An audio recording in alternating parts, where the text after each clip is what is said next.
Using Russian support for President Putin and animosity toward the West. Well, it's clear that it's being portrayed by the Russian government as an aggressive move by Ukraine. As a matter of fact, one of the considerations now on the table, which is being discussed, is should Russia declare Ukraine a terrorist country, a country that promotes terror? So no matter how you cut it, it's benefited the Russians. It is going to benefit the Russians by the fact that Russians are going to use this to gain traction to say, look, Ukraine's a terrorist state. And yeah, I think the approval rating for Putin based on how he is conducting the war and how the people in Russia feel about it, he's doing just fine. And I don't think he needed the drone strike or the attempted assassination to strengthen that. I think it's overall just kind of going his direction. Judge, one of the things that people tend to forget, and I looked at some of the media today regarding the celebration, the VE Day, Victory Europe Day celebration that happened in Red Square. And I'll never forget, there's this thing in the U.S. in the Daily Mail, in the UK Daily Mail, saying, "Oh, only one tank was displayed." It's like they were just showing a T-34, which was the tank that was used during World War II. They probably don't have many of those, but they were trying to say, "Oh, this shows that the Russians are depleting resources." Like, no, it's symbolic. Right. It's what they used during World War II. So I think the media here misportrays the Russian people's view of Putin and the war. It's really dangerous. Should we expect more language like we heard from Dmitry Medvedev? Well, it's time to get Vladimir Zelensky, or should we expect more restraint and silence and revenge is a dish that tastes best when it's eaten cold, like we seem to be getting from President Putin? Well, again, I watch what the media says about the current situation, and they're saying, "Oh, the Russians fought to a standstill, being left with the necessary kind of digging in and allowing a war of attrition to take place." Like, I don't think the Russians were forced into it, Judge. I think the Russians wanted the war of attrition because they're going to win it. It's like slugging it out, where you're the defense and your enemy. The Ukrainians keep coming at you and expending their resources uselessly. Why? That's what they're planning. So I don't believe for a minute that the Russians have to change what they're doing all that much to be successful. Yeah. Here's what President Zelensky believes. Now, this was taped for May 8th, yesterday, their sort of Victory in Europe Day. VE Day, right. Right. It's very stylized. It's highly produced. Maybe you've seen it. It's in Ukrainian with English translation. You let us know what you think of it. Sure. We fight now, so that no one ever again enslaves other nations and destroys other countries, and all those old evils that modern Russia is bringing back will be defeated just as Nazism was defeated. We will not lose what we have gained. We will return everything captured by the enemy. We will rebuild what was destroyed, and together we will protect it all. We do not yet know the date of our victory, but we know that it will be a holiday for all of Ukraine, for all of Europe, for all of the entire free world. An actor, a serious leader appealing to Ukraine, looking for an off-ramp for a spring offensive that's not coming, or something else? So let's start with the spring offensive first. It's going to be pitiful if it happens to any degree at all. I mean, they're in danger right now, Judge, of squandering the resources they've just recently been given by NATO and other allied nations, to include the weapons we've given them. I don't see it being successful. And again, I'm not taking sides here. Secondly, Zelensky's claim that we're going to retake everything. I don't necessarily know what universe he's in, but it's not this universe, because that's, again, not going to happen, at least for the next 5 years, if at all. And I want to remind people, again, I don't want to sound, I'm not taking sides here, but Ukraine is cut from the same cloth as the Soviet Union. They all used to be the Soviet Union. So when Zelensky talks about, the Russians defeating the Russians, it's like, this is something essentially that needs to be resolved by the Russians and Ukrainians without outside influence. I just don't believe it's in our interest or NATO's interest to get in the middle of a dispute between two nations, which fundamentally used to be one. It's a civil war in many ways, and I just don't think it's in our interest to jump in there. So what he's saying, I think, is he's trying to put the best face on what I think is a terrible situation. And the answer is yes, it's time to look for peace and sue for peace. Yes. Do your sources tell you that the American government, whether it's the Secretary of Defense, the Secretary of State, or the Oval Office, understand that the spring offensive either is not going to happen or will be paltry and symbolic only, or will be a miserable, crushing, catastrophic defeat for Ukraine? So you have to understand, Judge, and I think you hear this from other folks, our government is torn on this. There's no monolithic or unified voice on this. You have the neocons, Victoria Nuland, Tony Blinken, who want the war. They want to continue this. I don't think that they would do anything. I think if their mother signed up to be on the Ukrainian side and they knew they would lose, they'd still send their mother into battle. I don't think they care. I think they want the conflict. I think they feel that, to use a communist term, the ends justify the means, and so that's what they're trying to do here. They think that weakening Russia, no matter what it takes, even if it means sacrificing the Ukrainians, is worth it. So I don't think that they're pushing for it. I think others within the White House, within the Pentagon, are starting to recognize that the current configuration and weapons available plus troop strength does not equate to a potential victory by Ukraine over Russia. So I think there are saner voices now being heard, but I don't think necessarily they're going to be the ones in the room that Biden picks to go with, unfortunately. So over the weekend, there was a bizarre, murky report that a Russian hypersonic missile had struck an underground bunker in Ukraine that was 100 meters underground. Right. And there were British, Polish, and American generals in there who did not emerge alive. What do you make of this kind of a report? I'm assuming it's untrue, but I don't know who would have put it out there and what's to be gained by it. Could it be true? And we don't know it. Well, we'll find out, I think, soon if it is or not. What the Russians have introduced some very effective new weapons. Some of those are hybrid hypersonic weapons where they basically go subsonic until they get to a certain point, then they go up high and come down super darn fast and penetrate things. So I do know that the Russians are being very effective in using new technologies, or I should say adapting technology to the current war. And Ukraine's having a hard time dealing with those technologies. Even our weapon systems don't necessarily deal with them. So I think that may be part of this, is trying to create a perception that there are challenges relating to protecting those inside of the country. Would the Russians hit a bunker like that with where they know foreign advisors are? I don't think so. I don't think the Russians are looking to go down that path at this point. They don't need to. I think they're winning. And if they're winning, there's no need to be more aggressive and go after these targets. Plus, I do believe a lot of the reported attacks on civilian infrastructure, Judge, based on what I'm looking at and reports I hear, I think a lot of destruction of civilian targets are actually Ukrainian anti-missile missiles coming down and hitting populated centers. So I think that's something else that's going on that's not being properly. I want to ask you about a few other reports. One is that the Ukrainians claim to have shot down a hypersonic. Right. Missile. I saw that report. This thing goes 10 times the speed of sound. How could the Ukrainians shoot it down?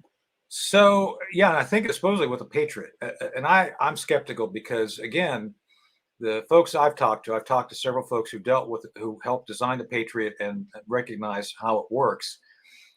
There's very little prospect of a Patriot missile taking down something that's traveling at hypersonic speeds. It's just statistically, it's very difficult to imagine. you have to have something that travels essentially the same speed as a hypersonic missile with great precision. And I don't think that's available at this point. So I'm skeptical. I think we'll have to see what the reports say in the end. I don't feel comfortable commenting based on what's out there to make an assessment, but I don't believe it's true based on everything I know about the technology. The other report is of Russian and Polish fighter jets playing, I can't say in a dogfight because they weren't shooting at each other, but coming very, very close to each other, taunting each other over in the skies over Western Ukraine. Now, if that is true, what were the Polish jets doing there? That's NATO over Ukraine. Right. I don't doubt it at all. I mean, remember, Judge, during the Cold War, we would do things very aggressively to each other. I mean, we're talking about, submarines going after submarines. We're talking about aircraft tapping each other. So I don't doubt it at all. And I think the Polish were there because the Polish, more than any other nation, are mostly interested in going to war with Russia. The Poles, I think, would love an opportunity to mix up with the Russians. And I don't think it's a good idea. I don't think anybody would benefit from that. But the Poles clearly have an aggressive attitude regarding Russia. And yeah, I think they let their pilots go up there and mix it up a little bit. The biggest danger to the peace is miscalculation or an aggressive move that results in an expanded war. And something like this could result in an expanded war because of miscalculation. I want to show you a clip now of Yevgeny Prigozhin, the head of the Wagner Group. He's very angry and very animated. Yeah. Now, you're familiar with Blackwater and what they did for the American government. I know you're familiar with it. But can you imagine Eric Prince, who ran Blackwater, speaking publicly about Donald Rumsfeld or General Petraeus the way the head of the Wagner Group is speaking publicly about the Russian defense minister and the Russian commander-in-chief of all the troops? There's a lot of expletives in here. When he turns over his shoulder to point, he's pointing at a pile of what he says are dead bodies, Wagner fighters. It's blurred so you can't see them. The rest is crystal clear. Yeah. У нас нехватка боеприпасов 70%. Шойгу! Герасимов! Где боеприпасы? Посмотрите на них, Если вы даете норму боеприпасов, их в 5 раз меньше. Они пришли сюда добровольцами и умирают за то, чтобы вы жировали в своих кабинетах с красным деревом. Учтите это. Wow. Now, he since has backed off that, I understand. I also understand that the Russian high command has given him a former or still Russian general to sort of coordinate things between himself and the military with respect to logistics and supplies. But an outburst like that, what is it intended to produce? Well, there's differences, bright contrasts and differences between Blackwater and the Russians. First off, Prigozhin and the whole Wagner organization was designed to essentially exercise itself as a tool of foreign policy, doing things that the Russian government and the Russian constitution says they can't do. It's outside the law. So that's a little bit different than Eric Prince. And I know Eric, and I don't want to badmouth Eric here.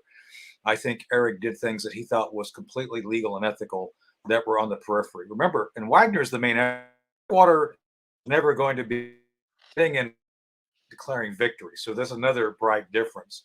And again, I think this is because Putin wants something that's outside the law, the Russian law, that'll do his bidding. So you get what you pay for. And so I have no sympathy for Prigozhin. I have no sympathy for Wagner.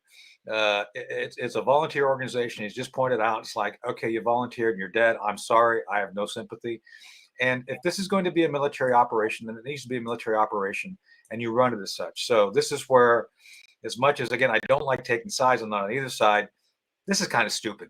This is not the way to run a war. If you're going to run a war, put professional soldiers up front. You should run it in such a way that you have discipline, accountability, and for goodness sake, unity of command.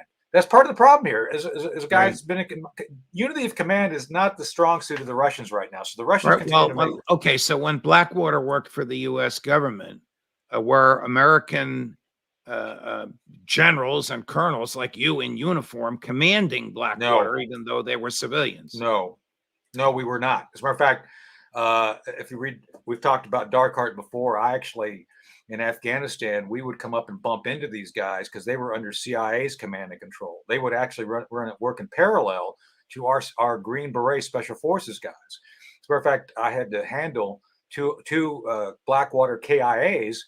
CIA wasn't around to handle them, so I ended up having to handle the casualties because CIA abandoned them.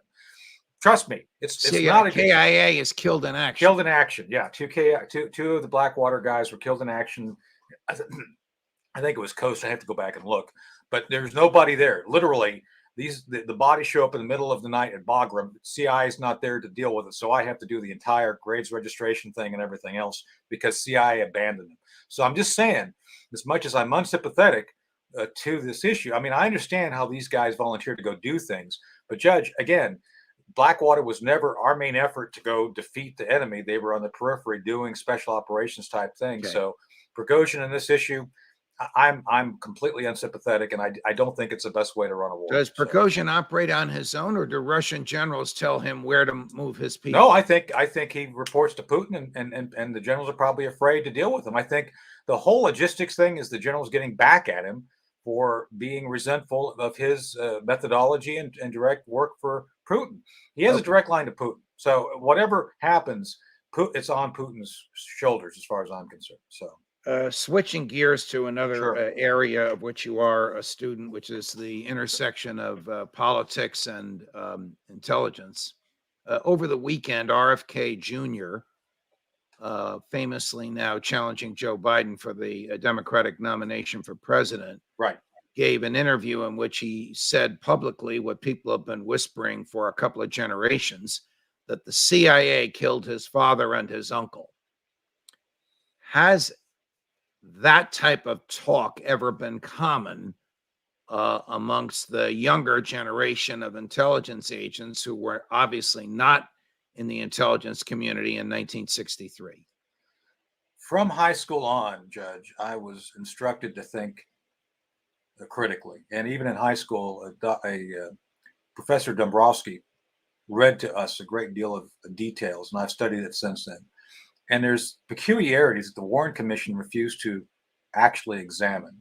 The moment you have a commission that's supposed to be on a fact-finding, truth-finding expedition and comes back with a narrative, that to me compromises that whole chapter and tells me that there's something they're hiding. So having been a guy who had to be a whistleblower regarding 9/11 issues, I too do, in my own experience, Judge, I do tend to believe that there's something there.